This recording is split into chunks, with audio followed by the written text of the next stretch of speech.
भाजपच्या उमेदवारांनी आनंदराज आंबेडकरांचा उपयोग केलेला आहे, त्यांना फंडिंग केलेलं आहे। आत्ताच एका चॅनेलवरती माझ्या विरुद्ध या येथील काँग्रेसचे आमदार यशोमती ठाकूर यांनी आरोप केले। खरं म्हणजे मला तर वाटायला लागलं की त्यांचं आता मानसिक संतुलन ढळलंय, कारण ज्या पद्धतीने आनंदराज आंबेडकरांच्या मागे आज आंबेडकरी समाज उभा राहिला आहे त्यामुळं त्या वेड्या पिशा झालेल्या दिसतायत। खरं म्हणजे मी हॉटेलमध्ये नाही तर मी बंगला घेऊन राहतोय राठीनगरमध्ये आणि कार्यकर्त्यांना सर्वांना ते माहिती आहे।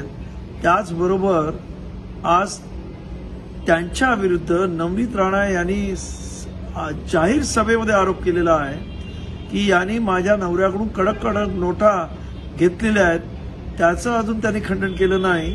त्यामुळं अशा पद्धतीनं आरोप करणं तुमच्या लोकल राजकारणाचा भाग असेल, परंतु या पद्धतीचा आरोप आनंदराज आंबेडकर कपूर घेणार नाही। त्यांच्या विरुद्ध दावा मुंबई हायकोर्टामध्ये ठोकल्याशिवाय आम्ही राहणार नाही आणि त्यांना त्यांची जागा दाखवल्याशिवाय या इथे आनंदराज आंबेडकर गप्प बसणार नाही।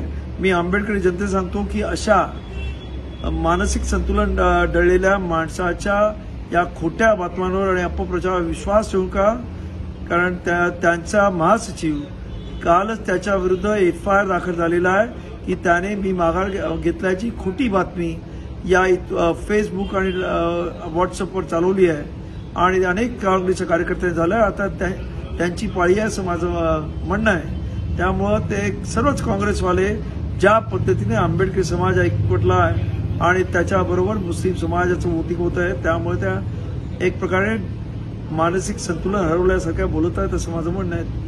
धन्यवाद। जय भीम।